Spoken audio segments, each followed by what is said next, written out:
नमस्कार, दिल्ली न्यूज में आपका बहुत बहुत स्वागत है। चलिए देखते हैं आज की 25 फटाफट काम की और महत्वपूर्ण बड़ी खबरों को। पर इससे पहले वीडियो को लाइक करना बिल्कुल ना भूलें। दिल्ली के स्कूलों में पढ़ने वाले अवैध बांग्लादेशी बच्चों पर आप सरकार का एक्शन। दिल्ली सरकार ने सभी स्कूलों को निर्देश दिया है कि वे अवैध बांग्लादेशी के बच्चों का नामांकन रोक दे।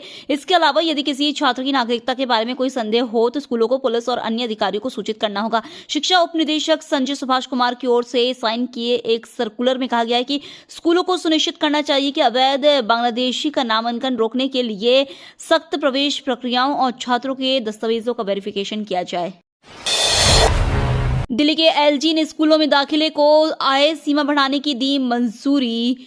दिल्ली में रहने वाले गरीबों के लिए गुड न्यूज है। उपराज्यपाल वीके सक्सेना ने आर्थिक रूप से कमजोर वर्ग और वंचित समूह के छात्रों के लिए निजी स्कूलों में दाखिला के लिए वार्षिक आय सीमा को 2,05,000 रुपए से बढ़ाकर 5 लाख रुपए करने की मंजूरी दे दी है। इस फैसले से सभी श्रेणियों के जरूरतमंद छात्र निजी स्कूलों में प्रवेश पाने के लिए पात्र हो जाएंगे। अब 24 घंटे मिलेगा पीने का साफ पानी। दिल्ली चुनाव से पहले केजरीवाल का बड़ा ऐलान। अरविंद केजरीवाल ने दिल्ली चुनाव से पहले एक और बड़ा ऐलान किया है। उन्होंने कहा कि दिल्ली में 24 घंटे पानी मिलेगा। केजरीवाल ने बताया कि वर्तमान में दिल्ली में 1000 MGD पानी का उत्पादन होता है, जबकि 24 घंटे पानी की आपूर्ति के लिए 1200 MGD की आवश्यकता है।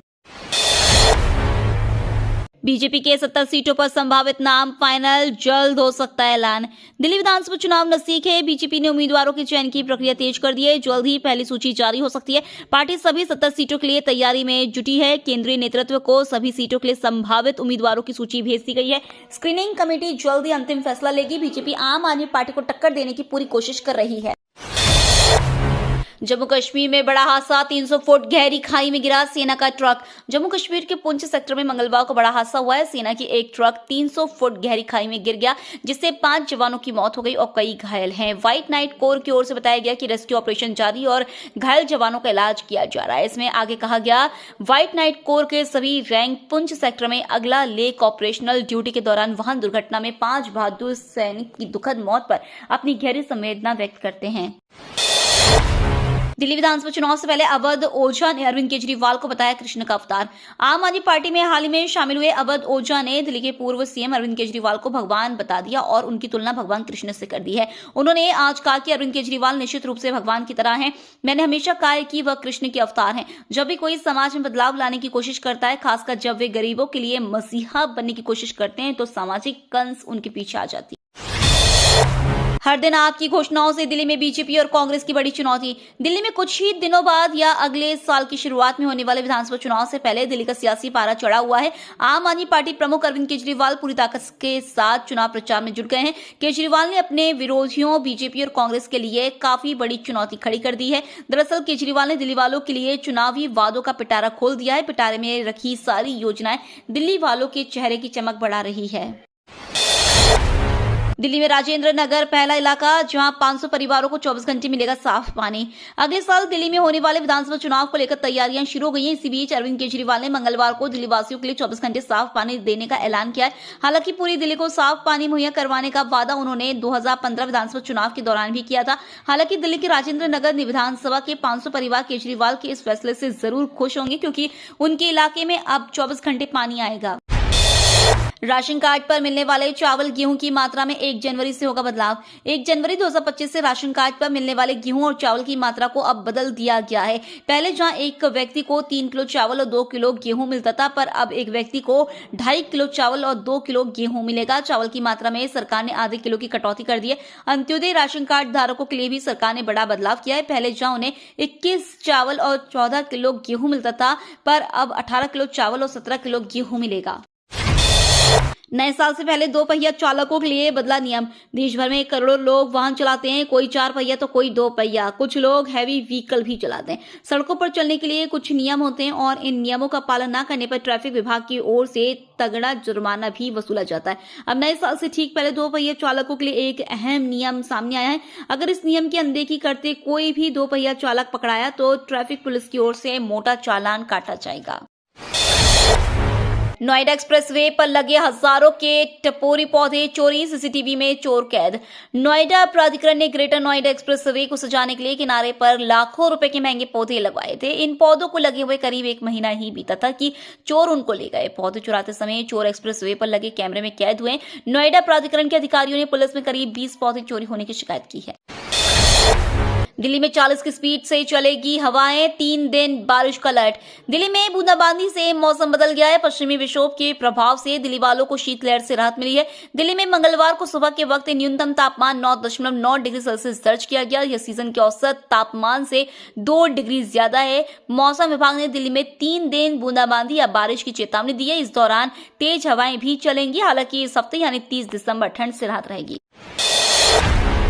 इंस्टाग्राम पर पिस्टल संग रील डालने वाले 2 लड़कों को दिल्ली पुलिस ने किया अरेस्ट। दिल्ली पुलिस ने बताया कि हम बच्चों में गन कल्चर यानी सोशल मीडिया पर चाकू या गन दिखाकर हीरो बनने वाले लोगों पर लगाम लगाने में जुटे हुए हैं। इसके लिए हमने ज्वाइंट सीपी के आदेश के अंतर्गत वेस्टर्न रेंज में ऑपरेशन फ्लैश आउट भी चलाया हुआ है। इसके तहत दिल्ली के एडिशनल डीसीपी अमित वर्मा ने बताया कि हमने 2 लड़कों को गिरफ्तार किया है जिन्होंने सोशल मीडिया प्लेटफॉर्म इंस्टाग्राम पर पिस्टल के साथ रील अपलोड की थी।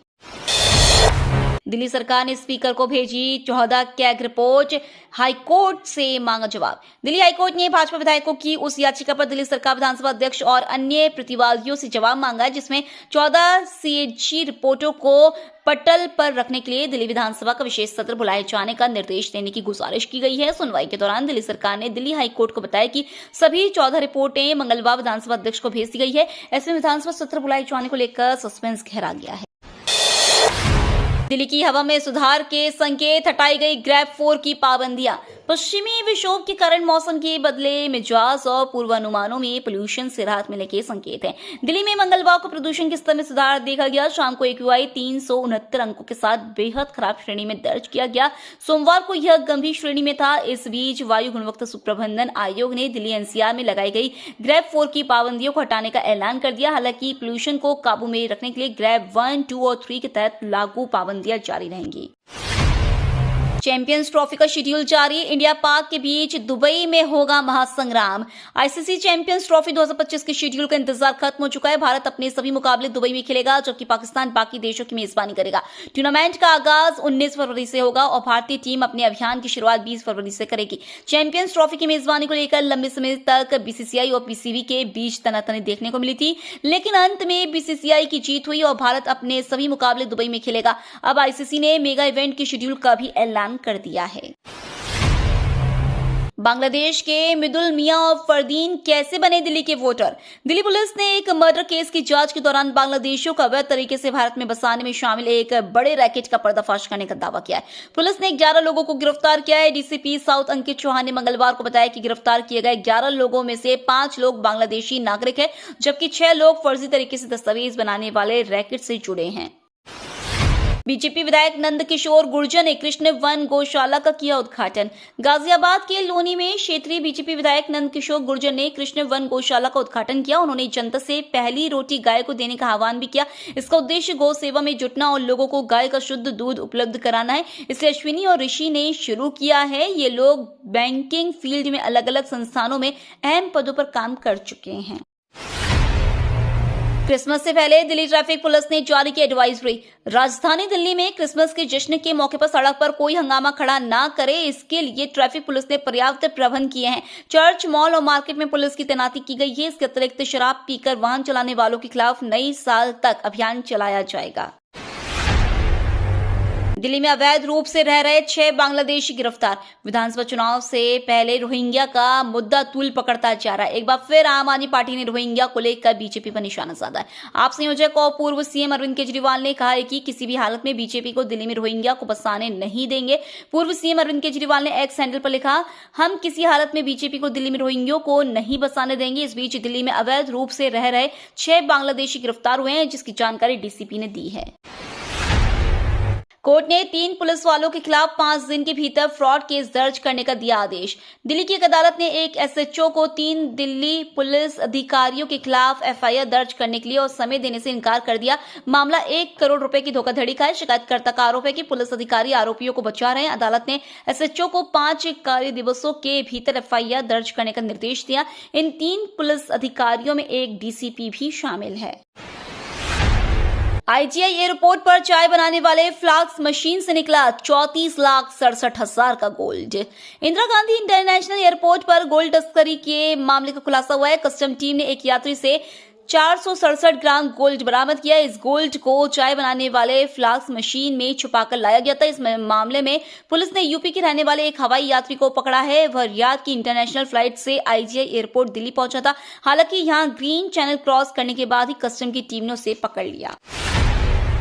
संभल में मिली बावड़ी पर सुरक्षा के लिए तैनात होगी पीएसी।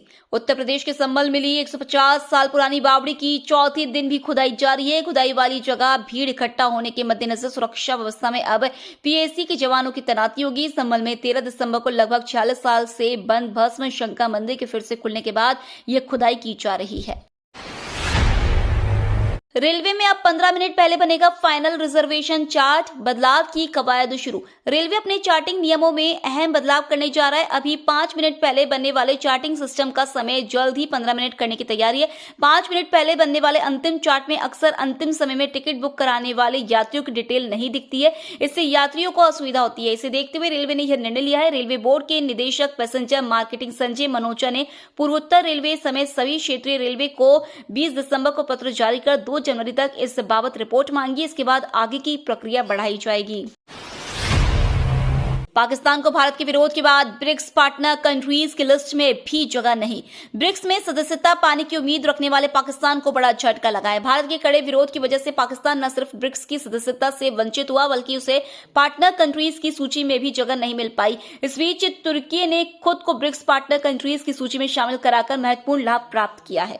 ये तो थी आज की बड़ी खबरें। रोजाना ऐसी ही सबसे पहले अपडेट पाने के लिए चैनल को सब्सक्राइब करना बिल्कुल ना भूलें। धन्यवाद।